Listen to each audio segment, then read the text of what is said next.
प्यारे दोस्तों, आप सभी का दिल की गहराइयों से स्वागत है। आज की नई और मोटिवेशनल कहानी में आज की कहानी एक बुद्धिमान नौजवान की है। आइए सुनते हैं आज की पूरी कहानी। बहुत समय पहले की बात है। एक गांव में सिद्धार्थ नाम का एक गरीब लड़का रहता था। बचपन में ही उसके माता पिता का निधन हो गया था, लेकिन उसने अपनी मेहनत और बुद्धिमत्ता के बल पर शिक्षा प्राप्त की। गांव में उसकी तेज बुद्धि के चर्चे थे और हर कोई उसकी समझदारी की प्रशंसा करता था। सिद्धार्थ ने एक महान पंडित को अपना गुरु बनाया था और उनसे विभिन्न विद्याओं की शिक्षा प्राप्त की थी। उसके खानदान में पीढ़ी दर पीढ़ी कई दुर्लभ ज्ञान संचित थे, जिनमें जड़ी बूटी और औषधि विज्ञान भी शामिल था। इस विद्या में निपुण होने के बाद उसने एक पुस्तक लिखी, जिसमें शरीर की बीमारियों और उनके इलाज के बारे में विस्तार से बताया गया था। एक दिन सिद्धार्थ के मन में विचार आया कि वह अपने गुरु के दर्शन करे और अपनी लिखी पुस्तक राजा के समक्ष प्रस्तुत करे। वह जानता था कि उनके राज्य के राजा बहुत ही न्यायप्रिय और गुणवान व्यक्ति थे, जो विद्वानों का सम्मान करते थे। ये सोचकर उसने अपनी पुस्तक एक झोले में सुरक्षित रखी और यात्रा के लिए निकल पड़ा। सिद्धार्थ जंगल के रास्ते पर आगे बढ़ रहा था।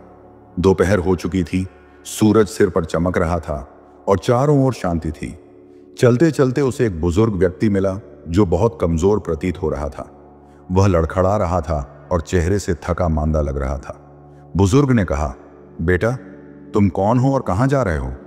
सिद्धार्थ ने विनम्रता से उत्तर दिया, बाबा, मैं एक राहगीर हूं और नगर की ओर जा रहा हूं। बुजुर्ग व्यक्ति ने थकी हुई आवाज में कहा, बेटा, मैं कई दिनों से इस जंगल में भटक रहा हूं। मुझे कई दिनों से कुछ खाने को नहीं मिला, इसीलिए कमजोरी और चक्कर आ रहे हैं। क्या तुम मेरी कुछ मदद कर सकते हो? सिद्धार्थ के पास खाने के लिए कुछ नहीं था, लेकिन वह निराश नहीं हुआ। उसने सोचा और तुरंत कहा, बाबा, आपके चक्कर आने की वजह कमजोरी और भूख है, लेकिन मैं इसका इलाज कर सकता हूं। आप यहीं ठहरिए, मैं अभी आता हूं। यह कहकर वह जंगल में गया और कुछ जड़ी बूटियां तोड़कर वापस आया। उसने उन जड़ी बूटियों को बुजुर्ग को देते हुए कहा, बाबा, इन जड़ी बूटियों का सेवन करें, ये आपकी कमजोरी दूर कर देंगी और आप स्वस्थ महसूस करेंगे। बुजुर्ग ने उन जड़ी बूटियों का सेवन किया और कुछ ही देर में उनकी हालत में सुधार होने लगा। वे प्रसन्न होकर बोले, बेटा, तुम्हारे पास खुद के लिए कुछ नहीं था, फिर भी तुमने अपनी सूझबूझ से मेरी मदद की। अगर तुम्हारी जगह कोई और होता तो शायद आगे बढ़ जाता, लेकिन तुमने हार नहीं मानी। तुम बहुत ही बुद्धिमान और दयालु हो। तो फिर बुजुर्ग ने मुस्कुराकर कहा, बेटा, मैं तुम्हारी परख लेना चाहता था। मुझे पहले से पता था कि तुम बहुत बुद्धिमान हो, इसलिए मैं तुम्हारी परीक्षा लेने के लिए यहां खड़ा था। सिद्धार्थ ने सोचा कि ये स्वयं परमात्मा हैं, जो मेरे बारे में सब कुछ जानते हैं। इसके बाद उस बुजुर्ग ने अपने दोनों हाथों में मिट्टी के दो छोटे छोटे पात्र प्रकट किए और कहा, इन दोनों पात्रों में से एक में धन है और दूसरे में बुद्धि।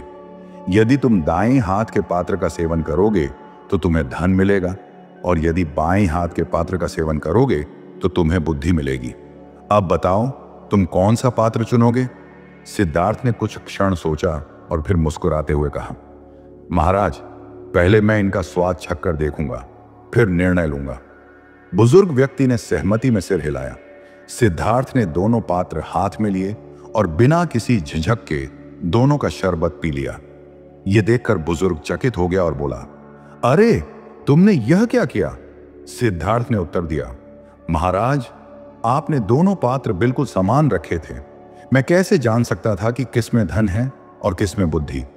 इसलिए मैंने दोनों को ही पी लिया। अब मेरे पास दोनों ही आ गए। बुजुर्ग हंसने लगा और बोला, बेटा, तुम्हारी यही सूझबूझ तुम्हें जीवन में बहुत आगे ले जाएगी। तुम्हारी जय जयकार होगी। इसके बाद सिद्धार्थ अपने गुरु के आश्रम पहुंचा। उन्होंने गुरु को प्रणाम किया और वार्तालाप के दौरान कहा, महाराज, मैं राज्य के राजा से मिलना चाहता हूं। मैंने औषधियों पर एक पुस्तक लिखी है, जिसे मैं राजा को दिखाना चाहता हूं। कृपया इसे दरबार में प्रस्तुत करें, ताकि राजा इसे पढ़ें और मुझे अपने दरबार में बुलाएं। गुरु ने पुस्तक पढ़ी और प्रभावित होकर बोले, सिद्धार्थ, क्या यह पुस्तक तुमने स्वयं लिखी है? सिद्धार्थ ने उत्तर दिया, जी महाराज, यह पूरी पुस्तक मैंने ही लिखी है। गुरु ने उसकी प्रशंसा की और कहा, तुम बहुत प्रतिभाशाली हो। मैं स्वयं राजा के पास जाकर यह पुस्तक दूंगा और तुम्हारी भेंट करवाने की प्रार्थना करूंगा। गुरु राजा के दरबार में पहुंचे, लेकिन कई दिनों तक वापस नहीं लौटे। सिद्धार्थ को चिंता हुई और वह स्वयं राजमहल की ओर चल पड़ा। जब वह दरबार पहुंचा तो राजा ने पूछा, युवक, तुम कौन हो और क्या चाहते हो? सिद्धार्थ ने विनम्रता पूर्वक उत्तर दिया, महाराज, मैं आपसे मिलना चाहता था। मेरी कोई समस्या नहीं है, बल्कि मैं आपसे कुछ महत्वपूर्ण बातें साझा करना चाहता हूं। राजा ने कहा, कहो नौजवान, क्या कहना चाहते हो? बातों के दौरान सिद्धार्थ ने बताया कि उसके गुरु औषधियों पर लिखी हुई पुस्तक लेकर यहां आए थे। यह सुनकर राजा ने कहा, तुम्हारे गुरु ने यह पुस्तक खुद लिखी है और तुम बेईमानी से कह रहे हो कि यह तुम्हारी लिखी हुई है। सिद्धार्थ चौंक गया और बोला, महाराज, यह पुस्तक मैंने ही लिखी है। मेरे गुरुजी ने आपको ऐसा क्यों कहा? राजा ने कहा, तुम्हारे गुरु स्वयं कह रहे हैं कि उन्होंने यह पुस्तक लिखी है। क्या वो झूठ बोल रहे हैं? सिद्धार्थ तुरंत स्थिति समझ गया और बोला, अब मुझे समझ में आया कि गुरुजी वापस क्यों नहीं आए। वे इस पुस्तक के माध्यम से राज दरबार में प्रतिष्ठा प्राप्त करना चाहते हैं। लेकिन महाराज, इस समस्या का हल मेरे पास है। कृपया मेरे गुरु को दरबार में बुलाइए, मैं सत्य उजागर कर दूंगा। राजा ने सहमति दी और गुरु को दरबार में बुलाया। राजा ने कहा, यह युवक कहता है कि पुस्तक उसने लिखी है और तुम कहते हो कि तुमने लिखी है। यह निर्णय लेना कठिन है, इसलिए हम एक परीक्षा लेंगे। तुम दोनों को 2 रोगियों का इलाज करके दिखाना होगा, जिससे साबित होगा कि असल ज्ञान किसके पास है।